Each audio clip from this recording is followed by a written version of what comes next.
The Virgin Mary in the Kingdom of the Divine Will. Day 8.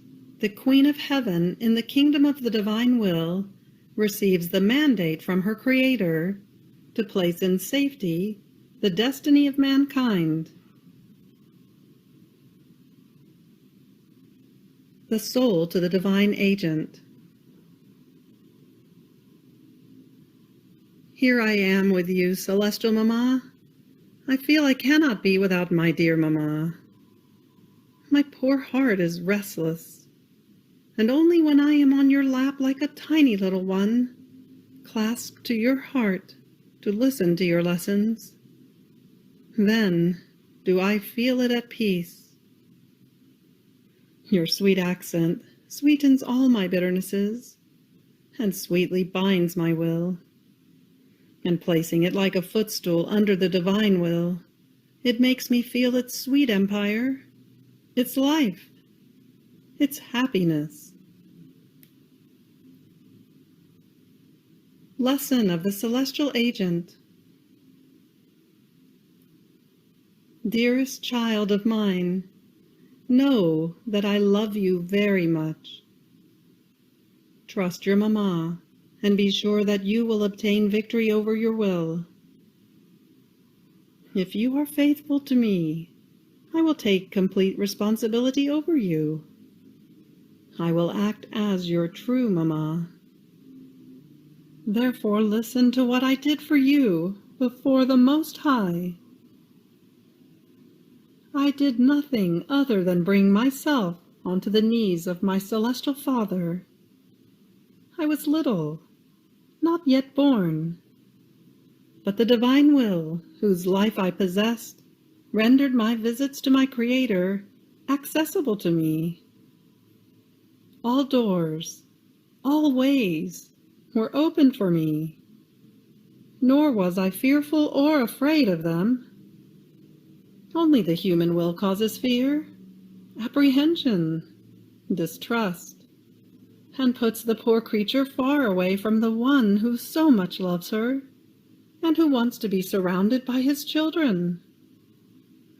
So if the creature is afraid and fears, and does not know how to be as child and father with her Creator, it is a sign that the divine will does not reign in her. And therefore they are the tortured, the martyred ones of the human will. Therefore never do your will. Do not want to torture and martyr yourself by yourself, for this is the most horrible of martyrdoms, without support and without strength. Listen to me. I brought myself into the arms of the divinity, more so since they awaited me, and made feast on seeing me. They loved me so much that when I would appear, they would pour more seas of love and sanctity into my soul. I do not remember ever having departed from them without their adding more surprising gifts for me. So while I was in their arms, I prayed for mankind, and many times with tears and sighs, I cried for you, my child, and for all. I cried because of your rebellious will, because of your sad lot of seeing yourself reduced to slavery by it, which rendered you unhappy. To see my child unhappy made me shed bitter tears, to the point of wetting the hands of my Celestial Father with my crying.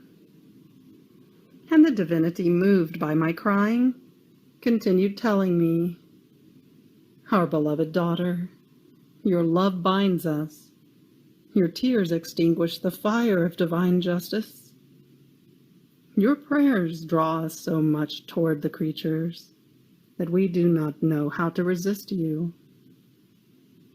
Therefore we give to you the mandate to place in safety the destiny of mankind. You will be our agent in their midst. To you do we entrust their souls. You will defend our rights, prejudiced by their sins, You will be in the middle, between them and us, to restore the balance on both sides.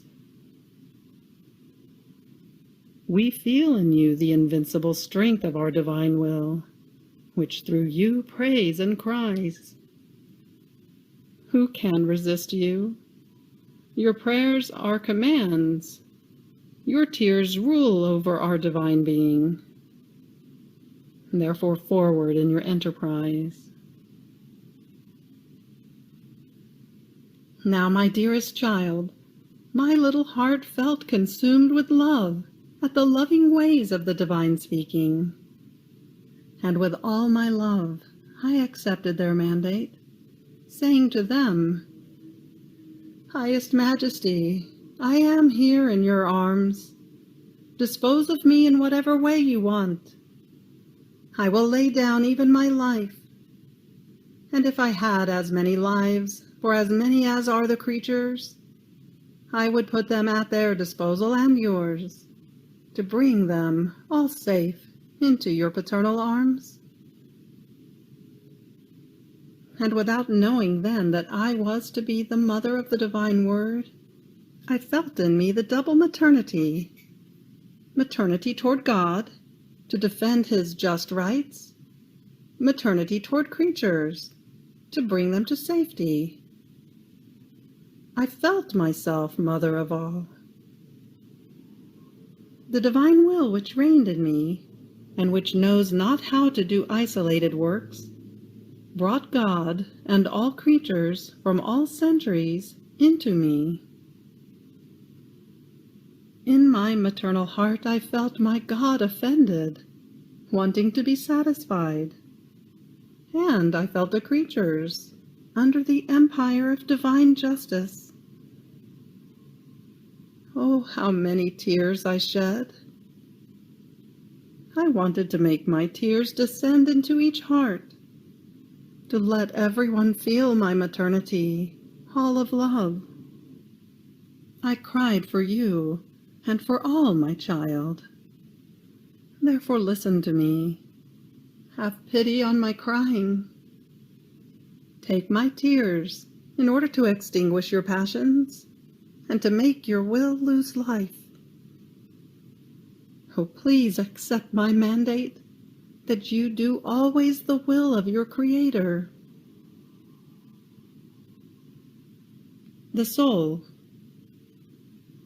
Celestial Mamma, my poor heart cannot endure in hearing how much you love me. Ah, you love me so much, to the point of crying for me. I feel your tears descend into my heart, and like many wounds, they wound me and make me comprehend how much you love me.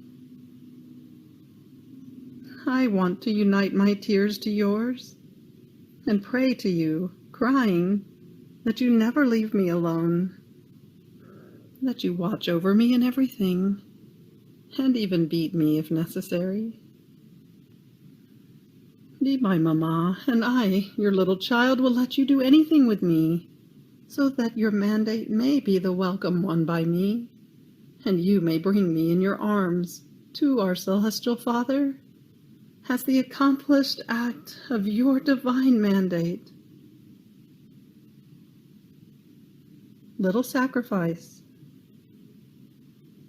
Today, to honor me, you will give me your will, your pains, your tears, your anxieties, your doubts, and fears, into my maternal hands, so that as your mamma, I may keep them in deposit within my maternal heart as pledges of my child. And I will give you the precious pledge of the divine will. Ejaculatory prayer. Celestial Mamma, pour your tears into my soul, that they may heal the wounds that my will did to me. You have reached the end of Day 8 of the Virgin Mary in the Kingdom of the Divine Will. Fiat.